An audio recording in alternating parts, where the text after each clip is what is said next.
This is the Best in Society Summer White for 2014. It's the Tomich Hill Winemakers Reserve Chardonnay 2013. Now, the blending of this elegant, cool climate style was done by Randal Tomich, Ben Riggs, and our own Ian McKenzie, and our wine buyer here, Neil Haywood. It's a fantastic wine, and we're about to meet Randal Tomich. Randal Tomich, welcome to the Wine Society. It's terrific to have you here.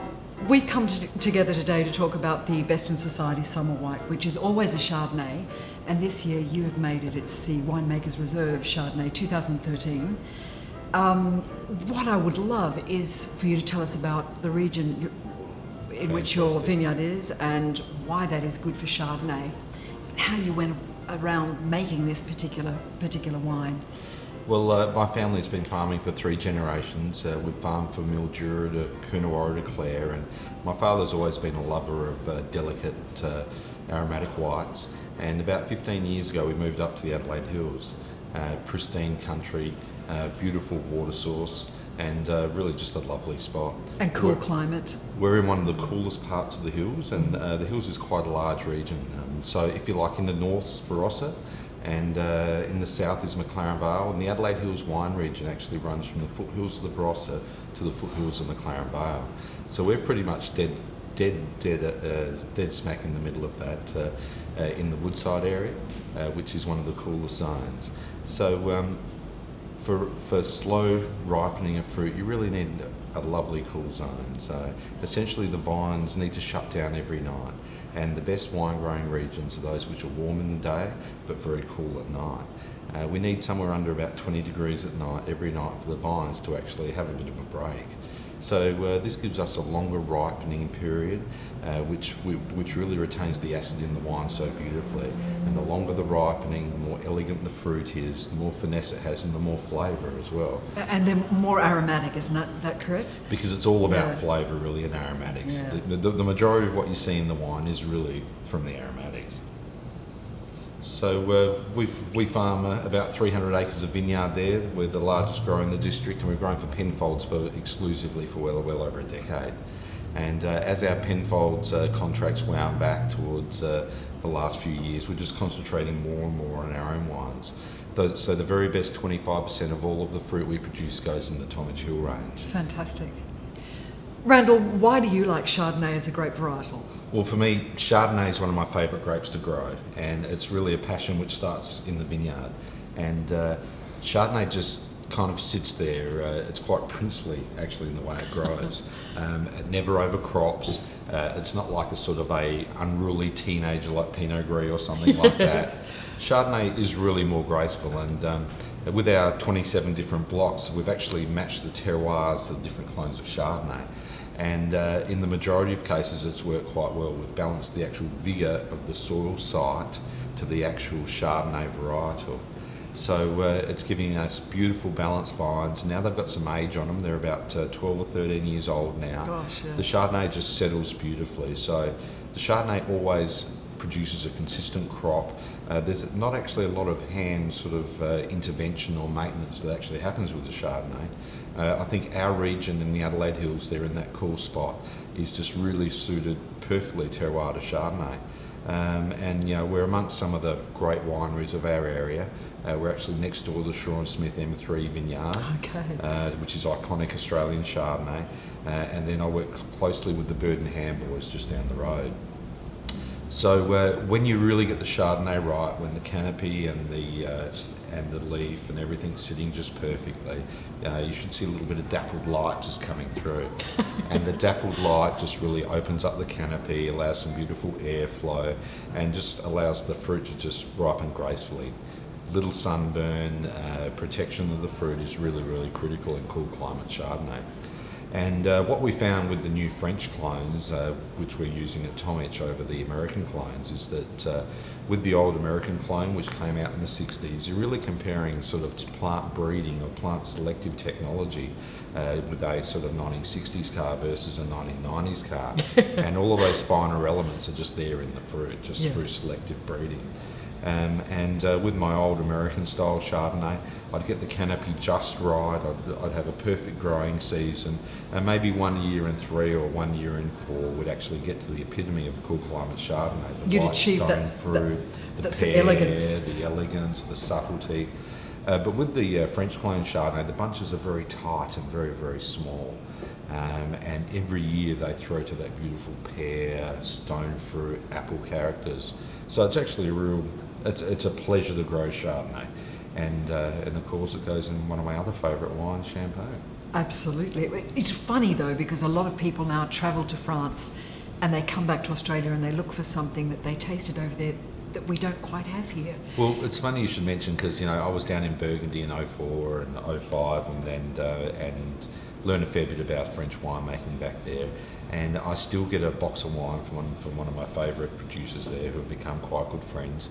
And when we select the A-grade parcels for this wine, I actually take a bottle of the Burgundy, sit it on the post, I walk a 400 metre row and taste the fruit, and this year about 120 metres or so in that row, which is about 180 vines, made it into the actual blend.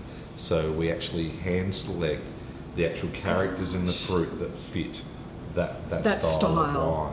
Yeah. And it's funny, every year it changes by about 30 or 40 metres or 30 or 40 vines. Isn't that interesting? And then we pick the middle out the hill. That's fantastic, because people are looking for that delicacy and they come back and I think often they can't find what they're looking for here, because we do have a lot of sunshine and we do have we do. And the different clones. So that's your secret. And it's really all about the clones, because it's just such an advance in sort of plant selections that we're getting the styles of wine that we want. Because in every vineyard you'll find an A-grade vine. The issue is that right next to it might be a C-grade or a B-grade or a D-grade vine. So the importance is uniformity, and that's what these newer clones give you, uniformity of flavour throughout the whole row. Yeah, that's absolutely brilliant. So Chardonnay in the Adelaide Hills. The Adelaide Hills is recognised as the premier spot for growing Chardonnay. Penfolds now pulls all their Chardonnay out of the Adelaide Hills.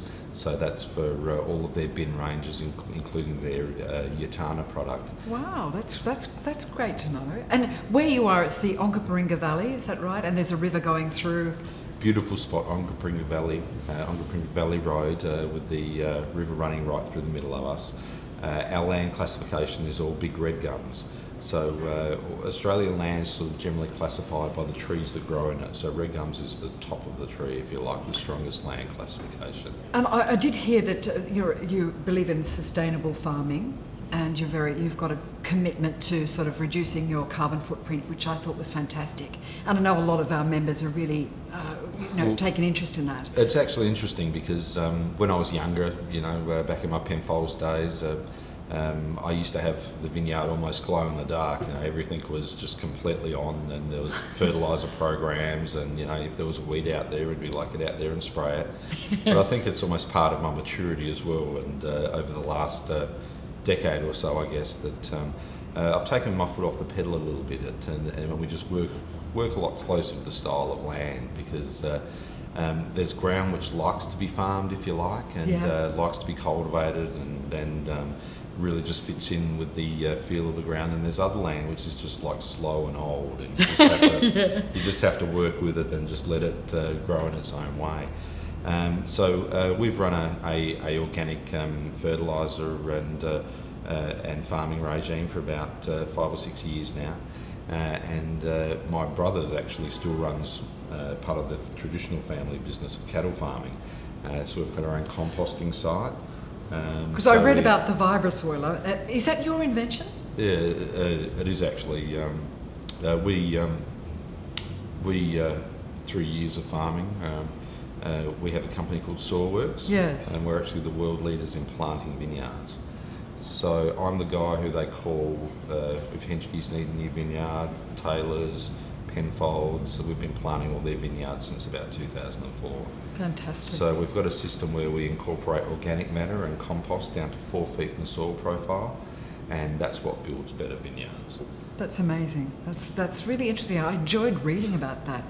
And the red gums, I think that you plant trees to counter to counter what happens in the farming. Is that right? Yeah, so we've planted a few trees for quite a number of years, and But particularly red gums? particularly blue gums. Oh, blue gums, okay. Blue gums. So blue gums grow very easily, and there's a fantastic carbon offset for them as well. So we're working very hard towards really being carbon neutral. It's fantastic. So combined with our organic fertiliser program, where we use compost, sea kelp, and some other products, the vines really just thrive. And when people talk about insects or vine disease or things like that, if your vines are healthier, they really just don't get affected, and the insects will bypass and go to a vineyard nearby, which just doesn't have the same health factor. It's great. I know a lot of people are going like that, and particularly in France, aren't they? They're going away more toward organic farming, and it's marvellous. So it's all about sustainability, and the most important thing about sustainability is that we're still in business next year. yeah, that's right, and for generations to come as well. So tell me about Chardonnay. I mean, there's a lot of prejudice out there about Chardonnay. I think the 1980s turned people away in a big way. I mean, I think people said they wanted completely unoaked Chardonnay, and I think when they actually got that product, they found it was a bit austere, a bit acidic. And I think that the general rule has been sort of partial mellow or blending parcels that have been oaked or. Well, it's actually been quite a revolution, if you like. The majority of Chardonnay planted in the world, and Chardonnay is the widest planted grape variety of any variety, and it goes into some of our favourite things like champagne, and of course beautiful still wine. So the majority of Australian Chardonnay, about 98%, is the old American clone, the I clone, which came out of Davis University in about 1963. So that clone is actually made for that American style. It's that fat, buttery, blousy sort of style that we knew in the 80s. That we loved in the 80s. Yeah. And then I think with the advent of Sauvignon Blanc and those cleaner sort of styles, they really kind of masked Chardonnay and brought it more into that unoaked, no malo, almost the Sauvignon Blanc of Chardonnays. But it's fabulous to see now that we're seeing a return back to a more delicate, I guess, style of oak Chardonnay. We're very fortunate through our vineyard plantings that we have some large areas of the French clones. So in about the year 98, 97, the Australian Vine Improvement Society imported a whole range of French clones from Dijon and from Burgundy. And these clones of Chardonnay hold oak in such a more elegant manner, and they just have so much more finer fruit flavours. So the actual wine which we've been commissioned to make by the Wine Society is actually a French clone Chardonnay. So interesting. So it doesn't mask the fruit, it just enhances the fruit. And it makes a more textural wine, and oak just really works with this wine in such a more delicate manner. So the oak really adds to the texture of the wine more so than just being sitting on top with the nose. Creamy sort of rolling mouthfeel, is that what we're talking about? It's all about softness. A wine should be soft and a wine should be easy. It should just roll. And of course the best wine is the one you enjoy the most. That's right. And it always depends on what you're eating as well. I think if you want something with a bit more weight for certain kinds of food, and so that's fantastic. So this is a French clone. French clone Chardonnay with only the finest French oak. I did a couple of seasons back in 04 and 05 in Burgundy, and I learned a few tricks there. And we still kind of source the same oak from those artisan barrel makers, and that all contributes to this lovely new style Chardonnay. So in their barriques, everything's done in French barrique. French barrique. So the fruit's hand-picked at dawn to retain the acid in the fruit, and then rushed to the winery, and so it's only a couple of hours in between being picked and being into barrel. So and we do a number of different sort of ferments just to build some more complexity into the wine. There's a couple of wild ferment parcels and a couple in barrel, some in still, and the important thing is when you make a complex wine, just have a lot of different parcels that you've treated differently in the vineyard and in the winery, just so when you pull the blend together, the wine just really has all the bells and whistles, if you like. Well, it's great. So I did hear that when you came to blend this particular wine, you had Ben Riggs there and Ian McKenzie. And Neil Haywood, our trading manager, as well. Indeed, so it's a collaboration, was it? So it certainly has been. We've drawn on some fantastic experience, and Neil's been really terrific through the whole process. So we've been making this wine really, we talked about this time last year before the fruit was picked. Oh, gosh. So we actually targeted those parcels of fruit directly for this wine, made the little batches expressly for the style of wine that we were after. And then we started on the blending bench just looking at different styles of wine, I think back in June. Oh, okay. So we've been at the blending bench about 4 or 5 times and just finessed this wine little by little. A little bit more oak treatment here, a bit more freshness there, and it's really been a privilege to work with Ian Mackenzie, I must say. That's wonderful. One of the yes. gems, and I only wish there was more of them still going. Yeah. Well, give it time, we might find some more. Indeed. But look, I'm dying to taste this now. Can you take us through? So it's lovely and fresh on the nose. There's some lovely bright apple and pear, and just with a spot of that sort of creamy nectarine, that white stone fruit. So white stone fruit and pear is the epitome of cool climate Chardonnay. When you see pear and a little bit of stone fruit in it, you know there's something special.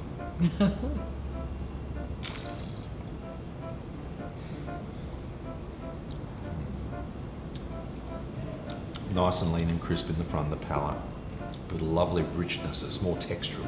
It just flows over the tongue and finishes nice and clean. So clean and so long on the palate. It's still going now, actually, and you can really see that nectarine on the palate. It's almost crunchy nectarine to me. It's fantastic.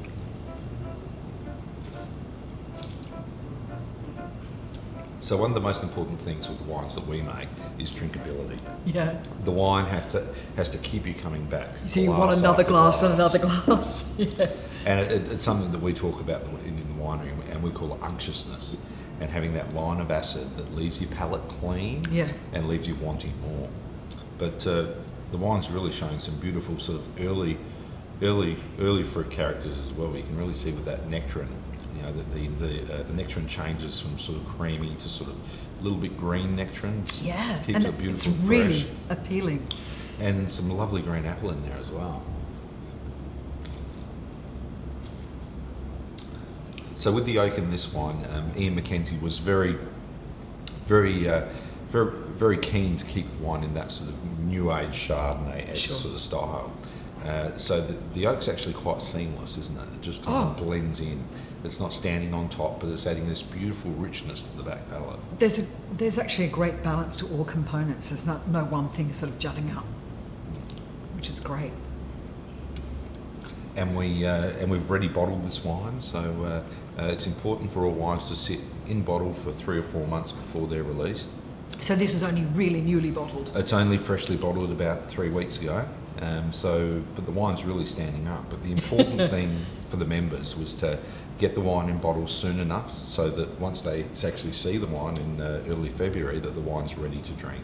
Fantastic. And tell me, what will cellaring do to this wine, Randal? Well, in my experience from the other reserve wines in this range, cellaring of 3 to 4 years will really enhance the wine. The oak will start to lift in the back palate. There's plenty of acid in it.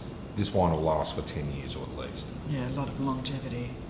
That's fantastic, and as it ages, it'll become something else. Indeed. That's wonderful. I wish I could offer it a couple of years out, but maybe next time. Yeah, well, I think a lot of our members actually lay things down, and I think that on the Best in Society program, it's usually a case that they buy and they will put some down, try one, and then sell them.